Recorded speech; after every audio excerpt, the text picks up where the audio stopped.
सब कोई अपने हाथों में क्रूस उठाइए, क्रूस उठाइए। काली हाथ कौन कौन आया है? इधर हमारे कुछ बच्चे के पास, आप लोग अपने घर से आए हैं या हॉस्टल से आए हैं? हॉस्टल से, फिर भी आप लोगों के पास क्रूस है, बहुत बड़ी बात है। ऐसा कोई व्यक्ति इधर है जो बिना क्रूस आए हैं? ऐसा कोई इधर आए हैं बिना क्रूस? मुझे लग रहा है सबके हाथ में क्रूस है। हालेलुया। एक बार जोर से बोलना है मेरे साथ। रेडी है? क्रूस की स्तुति हो, क्रूस की महिमा हो, क्रूस ही मुक्ति है, क्रूस में ही रक्षा है, क्रूस की आराधना, क्रूस की महिमा। ये क्रूस मेरा मुक्ति है, मुक्ति का चिन्ह है। Hallelujah, hallelujah. हाथ नीचा करें, अपने अपने जगह में रखिएगा। Hallelujah, hallelujah. जैसे फादर ने बताया, अभी क्रूस की उपासना होगी, प्रार्थना होगी, और सबको शुरू से बोलते आ रहे थे कि सबके घर में सबके लिए एक एक क्रूस, एक एक क्रूस बनवाना है या बनाना है, और आपके हाथ में होना है। कब होना है? आज। कब होना है? कब होना है? कब होना है? पीछे से बोले, कब होना है? आज आपके हाथ में क्रूस है। Hallelujah, hallelujah. पहले हम क्रूस थे, दूसरों के लिए हम क्रूस बने थे, दुख देते हुए, गाली देते हुए, बुराई करते हुए। लेकिन 5 दिन का साधना के बाद हम क्रूस है? हम क्रूस है? नहीं, अभी हम मुक्ति का व्यक्ति बन गया, और सच में मुक्ति का माध्यम क्रूस अभी हमारे हमारे हमारे हाथ में है। हालेलुया। पहले हम दूसरों के लिए दुख का, डर का, भय का, आंसू का, दर्द का एक व्यक्ति था, लेकिन ये 6 दिन का पॉपुलर मिशन साधना द्वारा हम सभी लोग दूसरों के लिए आशीष का, खुशी का, आनंद का एक व्यक्ति बना। बना नहीं बना? हाँ, अभी हमारे हाथ में जो क्रूस है वो भी हमारे लिए आज से लेकर मुक्ति का, आशीष का माध्यम बन जाना चाहिए। ये किसी को दिखाने के लिए नहीं, ये किसी को दिखाने के लिए नहीं, ये क्रूस जैसे हमको बनना है, जैसे यीशु क्रूस में मरते हुए हमारे लिए मुक्ति का माध्यम बना, शक्ति का माध्यम बना, आशीष का माध्यम बना। बोलिए हालेलुया। बल्कि ये क्रूस यीशु के समय में रोमियो ने अपराधियों को क्रूस में सजा देते थे। मृत्युदंड का सजा कहाँ कैसे देते थे? क्रूस में मरवा डालते थे, क्रूस उठा के ले जाना दबाव देते थे, और क्रूस में वो लोग मार डालते थे। इस तरीके से रोमियो ने इस्राएली जनता को, पेर्शियन जनता को, उस इलाके की जनता को डराते थे, ताकि वे वो जनता रोमियो को आदर करे, सम्मान करे, उनका सारे बातें माने। इस तरीके से पुराने समय में, यीशु के समय में, उसके पहले ही क्रूस डराने का एक आइडेंटिटी था, डराने का एक सिंबल था। Hallelujah, hallelujah. माने पहले जमाने के लोग क्रूस को देखते हुए डरते थे। बोलिए आप लोग, आपके हाथ में अभी क्रूस है, एक क्रूस पकड़ते समय आपको डर लगता है? नहीं डर लगता है? जोर से बोलना, जोर से बोलिए। पहले जमाने में क्रूस देखते हुए लोग डरते थे, वहां से भागते थे, और दूसरों का बात मानते थे, डरते हुए। आज आपके हर एक व्यक्ति के हाथ में क्रूस है। क्या ये क्रूस देखते हुए आपको डर लगता है? लेकिन कौन डरता है? जोर से बोलिए, कौन डरता है? कौन बोलता है? कौन डरता है? इधर भाइयों की तरफ से बोलिए, आज क्रूस देखते हुए कौन डरता है? हमको क्या मिलता है? क्रूस देखते समय हमको क्या मिलती है? आशीष और भरोसा। क्रूस हम पकड़ेंगे तो हमको क्या मिलती है? आशीष और कृपा मिलती है, हमको भरोसा मिलता है। बोलिए हालेलुया। क्रूस उठाते समय, क्रूस का धारण करते समय हमको क्या मिलती है? आशीष और भरोसा विश्वास हमको मिलता है, संरक्षण हमको मिलता है। हालेलुया। वो कब से ऐसा हो गया? शाप का, अभिशाप का और दंड का डराने वाला ये सिंबल, एक क्रूस पहले जमाने में थे, लेकिन कब से ये क्रूस हमारे लिए आशीष का, मुक्ति का, कृपाओं का, हर परिस्थिति में हमें बचाने का एक माध्यम कैसे और कब बन गया? कब बन गया? एक जन तो बोल रहे यीशु जब एक क्रूस में मर गए तब से ये क्रूस हमारे लिए मुक्ति का, उद्धार का माध्यम बना। हालेलुया। तब से यीशु जब क्रूस में मरा उसी समय से ये क्रूस हमारे लिए मुक्ति का माध्यम बना। बोलिए हालेलुया। क्रूस हमारे लिए मुक्ति का माध्यम है। बोलिए ये क्रूस मुक्ति का माध्यम है। क्रूस हमारे शक्ति का, मुक्ति का, रक्षा का माध्यम है। यीशु के क्रूस मरण के कारण ये क्रूस मेरा शक्ति है, शक्ति है, मुक्ति है, रक्षा है। Hallelujah, hallelujah. इसलिए संत पौलुस भी कहता है क्रूस अन्य लोगों के लिए ये मुक्ति का नहीं, मूर्खता का चिन्ह है। लिखा हुआ है संत पौलुस इस तरह कहता है, कुरिन्थियों का पहला पत्र अध्याय 1:18, जो विनाश के मार्ग पर चलते हैं वे क्रूस की शिक्षा को मूर्खता समझते हैं, किंतु हम लोगों के लिए जो मुक्ति के मार्ग पर चलते हैं वह ईश्वर का सामर्थ्य है। दाहिना हाथ उठाएंगे, दाहिना हाथ उठाएंगे, दाहिना हाथ उठाइए। प्रभु का वचन क्या कहता है? वचन कहता है, मेरे पीछे बोलिएगा, जो विनाश के मार्ग पर चलते हैं, जो विनाश के मार्ग पर चलते हैं वे क्रूस की शिक्षा को मूर्खता समझते हैं, किंतु हम लोगों के लिए, दो बार हाथ हिला के बोलना है, हाथ हिला के बोलना है, किंतु हम लोगों के लिए, किंतु हम लोगों के लिए जो मुक्ति का मार्ग पर चलते हैं, ये क्रूस ईश्वर का सामर्थ्य है, ईश्वर का सामर्थ्य है। हालेलुया। ये किसने कहा है?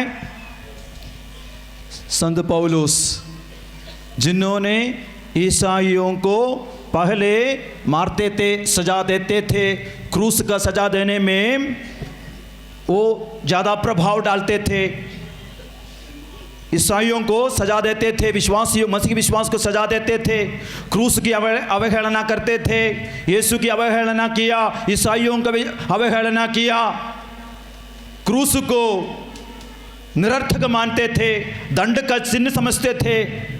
वही पौलुस आज कहता है वह हमारे लिए एक भरोसा है, वह प्रभु का सामर्थ्य है।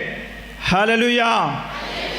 संत पौलुस फिर कहता है ये क्रूस मेरे लिए गर्व है, मेरे लिए गर्व है। हालेलुया। मैं केवल हमारे प्रभु यीशु मसीह क्रूस पर गर्व करता हूँ, मैं प्रभु यीशु मसीह के क्रूस पर गर्व करता हूँ। दाहिना हाथ उठाएंगे और एक बार, मैं प्रभु मसीह के, जोर से बोलना, मैं प्रभु मसीह के क्रूस पर गर्व करता हूँ। Hallelujah, hallelujah. देखो, इसलिए यीशु जो अभिशाप का चिन्ह था, पुराने विधान में जीवन का वृक्ष था, प्रज्ञा का, उसका फल खाने से मृत्यु होता था, मृत्यु का फल था जिसको आदि माता पिता ने खाया था, जिसको प्रभु ने खाने से मना किया था। हालेलुया। आप लोग ध्यान दे रहे इधर। प्रभु ने पहला फल खाने से मना किया था। प्रभु ने क्या बोला? वो खाने से तुम जिएगा या मरेगा? मरेगा या जिएगा? मरेगा। हालेलुया। वो पेड़ का फल खाने से मर जाएगा, प्रभु ने बोला। नए विधान में यीशु एक खाट का पेट का क्रूस में मरा और वो क्रूस का फल यीशु बन गया, वो जीवन का फल बन गया। और यीशु कहता है तुम मुझे खाना है, तुम मुझे ग्रहण करना है, जिससे तुमको जीवन जीवन। हालेलुया। ये बात आप लोग ध्यान से सुनिए, आप लोग ध्यान से सुनिए। सुन रहे क्या? पुराने विधान का पेड़ का फल खाने से तुम लोग, जोर से बोलना, मर जाएगा। नए विधान का पेड़ का फल यीशु है। वो यीशु क्या कहता है? वो यीशु क्या कहता है? तुम मुझे ग्रहण करो, खाओ, ताकि तुमको क्या मिलेगा? जीवन मिलेगा। बोलिए हालेलुया। नया पेड़ का फल, क्रूस का फल कौन है? क्रूस का फल कौन है? यीशु। वो यीशु खुद का क्या कहता है? तुम मुझे खाओ। पुराने विधान का फल यीशु ने क्या कहा? मत खाओ। तो याद रखना, यीशु को ग्रहण करेंगे, उसको यीशु को स्वागत करेंगे, हमको जीवन मिलेगा। तो क्रूस भी हम स्वीकार करेंगे, उससे भी हमको मुक्ति मिलेगी, आशीष मिलेगा, छुटकारा मिलेगा। हालेलुया। अंत में एक गवाही देकर मैं समाप्त करूंगा। कई तरह की गवाही है। हमारे सेंटर में शैतान से पीड़ित लोगों को लेके आते हैं। कभी कभी कई बार ऐसे लोगों को लेके आया, लड़कियों को, लड़कों को, लोगों को लेके आया। जब भी आते हैं शैतान से पीड़ित लोग आंख बंद करते हुए आते हैं। जब भी प्रार्थना खत्म नहीं होता है, आंख बंद करते हुए उन लोग हल्ला करते हैं, उन लोग गिरते हुए रोलिंग करते हैं। हल्ला करेगा लेकिन आंख नहीं खुलेगा। कई तरह का प्रार्थना करने के बीच में मैं एक दिन कई बार किया एक अनुभव, मैं क्रूस उठाकर उनके सिर के ऊपर एक प्रार्थना करने लगा। जब से आई तब से वो बेटी आंखें एक बार भी नहीं खोली थी। ये प्रार्थना करते समय क्रूस उठाया, वजन को दोहराया, रोसरी किया, उसके बाद मैं सिर के ऊपर क्रूस पकड़ा, क्रूस पकड़ लिया। ये बेटी ज़्यादा चिल्लाने लगा, चिल्लाते हुए अपने हाथ से ये क्रूस को मेरे उनके ऊपर जो रखा था हटाने लगा, मुझे मारने लगा मेरे हाथ को। उसका आंखें नहीं दिखता है लेकिन उसको कैसे पता चल गया? उसे कैसा पता चल गया? बिना देखे भी उसको पता चल गया कि मेरे ऊपर क्रूस है, क्योंकि वो क्रूस में यीशु है, वो यीशु में शक्ति है। तो शैतान चाहता है कि यीशु शैतान को न हटाए, इसलिए वो शक्तिशाली क्रूस को हटाने के लिए इधर इधर उधर मारती है। बहुत कोशिश किया लेकिन और ऊंचाई में मैं अपना वो क्रूस को रखा। 4-5 मिनट की प्रार्थना के बाद वो बेटी शांत हो गया, सारा प्रार्थना समाप्त हो गया। ये बेटी धीरे धीरे आंखें खोला और सबको देखने लगा, धीरे धीरे मुस्कुराने लगे और आधा घंटे के बाद एकदम नॉर्मल होकर अपना घर चली गई। जब भी ऐसे लोगों को ले आते थे, क्रूस पकड़ कर मैं प्रार्थना करता था, इस तरह का हरकतें होता है। देखो उसी समय से मेरे को भी मालूम हुआ कि क्रूस में शक्ति है, क्रूस में शक्ति है। हालेलुया। यीशु की स्तुति हो, यीशु की आराधना हो। Hallelujah, hallelujah. जब भी मैं थोड़ा बीमारी से पीड़ित हूँ, मैं महसूस करता हूँ बीमार होने वाला हूँ, तो मैं क्या करता हूँ? तुरंत कम से कम 5 बार क्रूस का चिन्ह लगाता हूँ, मेरे माथे पर, मेरे मुँह पर, मेरे सीने पे, गाल पर मैं क्रूस का चिन्ह लगाता हूँ। ऐसे मैं महसूस किया हूँ शुरू होने वाला बीमारी वहाँ रुक जाते हैं, वहाँ कम होते जाते हुए मैं महसूस किया। लेकिन जब भूल जाता हूँ वो बीमारी बढ़ता हुआ मैं महसूस किया हूँ। बोलिए हालेलुया, हालेलुया।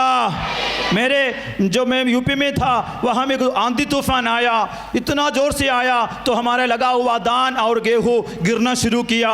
तो मैं तुरंत जाकर मैं सुना था एक प्रवचन में, फादर का प्रवचन से मुझे ज्ञान मिला, मुझे भक्ति मिली, तो मैं तुरंत अपने कमरे से एक क्रूस लेके आया। वो क्रूस अभी भी मेरे पास है। वो क्रूस लेकर मैं थोड़ा समय ऐसे दीवार में खड़े होकर मैं प्रार्थना किया, यीशु के नाम पर, क्रूस के चिन्ह के नाम पर ये आंधी तूफान बंद हो जाए, थम जाए, कम हो जाए। ऐसे मैं 5 मिनट प्रार्थना किया, कम होता हुआ मैंने देखा, लेकिन उतना फर्क तो मैं नहीं देखा। वो ठीक है, वो आ गया, वैसा ही चला गया, कम हो गया ऐसे मैंने सोचा। लेकिन दूसरे दिन मैं गांव का कुछ काम के लिए गया, हमारे ही रास्ता में सीधे सीधे किसी तरह का नुकसान खेती बाड़ी में नहीं हुआ, लेकिन अगल बगल में एक आधा किलोमीटर के अंदर में इस तरफ बहुत सारे खेती का वो गेहूं दान गिरा हुआ मैंने देखा। बोलिए हालेलुया, हालेलुया। इस पर कई बार भी जब मैं मेरे रिट्रीट सेंटर में आंधी तूफान आया तो मैं उसी प्रकार प्रार्थना किया। वो आंधी तूफान जो धमकाते हुए आया था, शांत होकर जैसे यीशु आंधी तूफान को शांत कराया, वही मैं भी अनुभव किया। क्योंकि उसी दिन वहाँ भी मैंने देखा, अलग अलग जगह में जाकर देखा तो बड़ा बड़ा पेड़ गिरा हुआ है, कुछ घर का छत गिरा हुआ मैंने देखा। हालेलुया। उसी से ही मेरे को मालूम हुआ क्रूस में शक्ति है। हालेलुया। क्रूस उठाइए, गबार क्रूस उठाइए, क्रूस उठाइए। ये क्रूस में, ये क्रूस एक लकड़ी का क्रूस नहीं। प्यारे भाइयों बहनों, माता पिता बच्चे, याद रखना, आपके हाथ में जो क्रूस है ना, ये क्रूस एक लकड़ी का क्रूस नहीं है जिसको आप लोग बनवाए होंगे, खुद बनाए होंगे, लकड़ी का होगा। लेकिन विश्वासियों के लिए ये एक मुक्ति का एक माध्यम है। बोलिए हालेलुया। एक मेरे पास साथ बोलिएगा, एक क्रूस मुक्ति का माध्यम है। एक क्रूस पर मैं भरोसा रखता हूँ, वो क्रूस मुझे बचाएगा। हालेलुया।